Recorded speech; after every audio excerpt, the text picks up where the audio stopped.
مچھیروں کی بستیاں۔ ان بستیوں میں صرف ایک ہی کام ہوتا تھا، یعنی ماہی گیری۔ نہ کاشتکاری ممکن تھی، نہ ہی باغات، اور نہ ہی مویشیوں کے لیے چارہ دستیاب تھا۔ اس لیے انسان ہزاروں سال سے میٹھے پانیوں کے کنارے ہی آباد رہا۔ میٹھے پانی یعنی پہاڑوں سے نکلنے والا پانی، جسے ہم اور آپ دریا کہتے ہیں۔ یہ دریا جب پہاڑوں میں موجود کسی جھیل سے نکلتے ہیں تو ان کی شکل کسی ندی نالے جیسی ہوتی ہے، لیکن جب یہی دریا میدانی علاقوں میں پہنچتے ہیں تو ان کا جاہ و جلال دیکھنے والا ہوتا ہے۔ کچھ دریا جب میدانی علاقوں سے گزرتے ہیں تو ان کی چوڑائی 48 کلومیٹر تک بھی ہو جاتی ہے اور گہرائی 5 میٹر سے بھی زیادہ۔ لیکن دنیا میں دریا کی عظمت کا اندازہ لگانے کا پیمانہ ایک تو اس کی لمبائی ہے، اور دوسرا معیار سمندر میں فی سیکنڈ کتنا پانی گرتا ہے۔ اس اعتبار سے دنیا کا سب سے بڑا اور طویل دریا دریائے نیل ہے۔ دوسرے نمبر پر دریائے ایمیزن یا ایمیزون ہے، اور تیسرے نمبر پر دریائے چینگ جیانگ ہے۔ دریائے نیل افریقہ میں واقع ہے، ایمیزن براعظم جنوبی امریکہ میں بہتا ہے، اور چینگ جیانگ چین کی سرزمین کو سیراب کرنے والا دریا ہے۔ انسان آکسیجن، خوراک اور پانی کے بغیر زندہ نہیں رہ سکتا۔ اس لیے ان ضرورتوں کی اہمیت اللہ نے انسان کی جبلت میں ڈال کر اسے دنیا میں بھیجا ہے۔ آکسیجن کیونکہ ہر جگہ دستیاب ہوتی تھی، اور اب بھی میدانی علاقوں میں ہوا میں 21% اور کچھ پہاڑی علاقوں میں کم مقدار میں پائی جاتی ہے، جیسے کہ ہنزا وغیرہ، یا نتھیا گلی جیسے پہاڑی علاقوں میں جب میدانی علاقوں کے سیاح تیز چلنا شروع کر دیں یا بھاگنے لگیں تو ان کا سانس جلدی پھولنے لگتا ہے، جس کی وجہ پھیپھڑوں کو مناسب مقدار میں آکسیجن کا نہ ملنا ہوتا ہے۔ پورے کرۂ ارض پر ہر جگہ ہوا کی موجودگی اور ہوا میں آکسیجن کی مقدار انسان کی تنفس کی ضرورت پورا کر رہی ہے۔ اسی لیے انسان نے سانس لینے کے عمل کی اہمیت کو بہت دیر میں سمجھا، لیکن بھوک قبل مسیح یا اس سے پہلے کے انسانوں کو بھی اتنی ہی جلدی لگتی تھی جتنی کہ آج کے انسان کو لگتی ہے، اور بالکل ایسے ہی پیاس بھی۔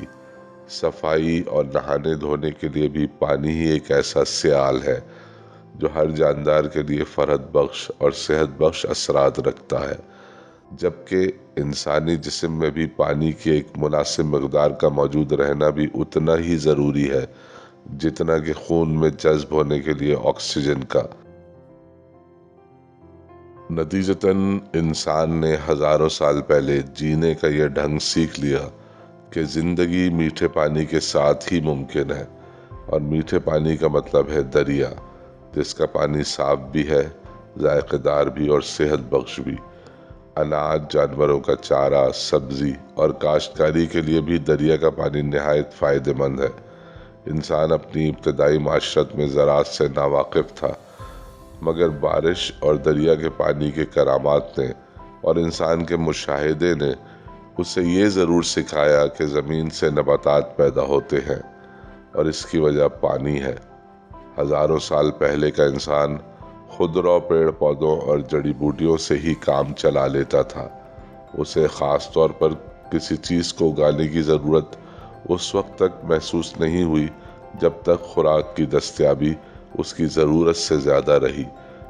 جب آبادی بڑھی اور خوراک کی ضرورت میں بھی اضافہ ہوا تو انسان کو خالق کائنات نے پرندوں کے ذریعے کاشتکاری کی تربیت دی، اور انسان نے زراعت کا فن سیکھ لیا، یعنی بیج کے ذریعے فصل لگانا۔ مگر یہ سب بھی انہی علاقوں میں ممکن ہوا جہاں یا تو دریا بہتا تھا یا بارش ہوتی تھی۔ لہٰذا زندگی، بلکہ یوں کہنا چاہیے کہ معاشرتی زندگی کا پھیلاؤ جب بڑھنا شروع ہوا، یعنی آبادی میں اضافہ ہونا شروع ہوا، تو بستیاں اور قصبے بھی بننا شروع ہوئے اور لوگوں نے زمین کو پہچاننا شروع کر دیا۔ لیکن تمام تر آبادی کی تشکیل اور آباد کاری کا منبع و محور یہ میٹھا پانی ہی تھا جسے ہم دریا کہتے ہیں۔ پھر انسان نے اپنی ضرورت سے زیادہ خوراک کی پیداوار شروع کر دی، اور اجناس و غلہ فروخت ہونے لگا، یعنی کچھ فصلیں کسی علاقے میں اچھے معیار کی پیدا ہوتی تھیں اور کچھ کسی دوسرے علاقے میں، تو انسان نے اجناس کی تجارت شروع کی۔ بدلے کی تجارت یعنی بارٹر کا طریقہ عمل میں آیا، چیز کے بدلے چیز، گندم کے بدلے میں میوے، میوے کے بدلے میں دالیں، دالوں کے بدلے میں ثابت مسالے وغیرہ وغیرہ۔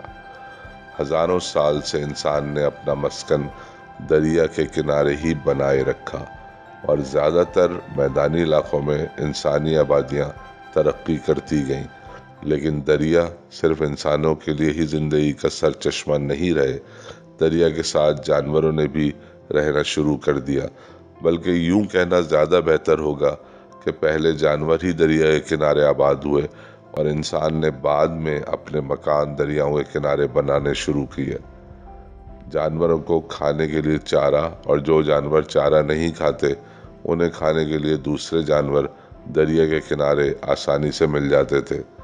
دنیا میں سب سے زیادہ اور سب سے مختلف و نایاب جانور دریائے ایمیزن کے کنارے آباد ہیں اور ہزاروں سال سے آباد ہیں۔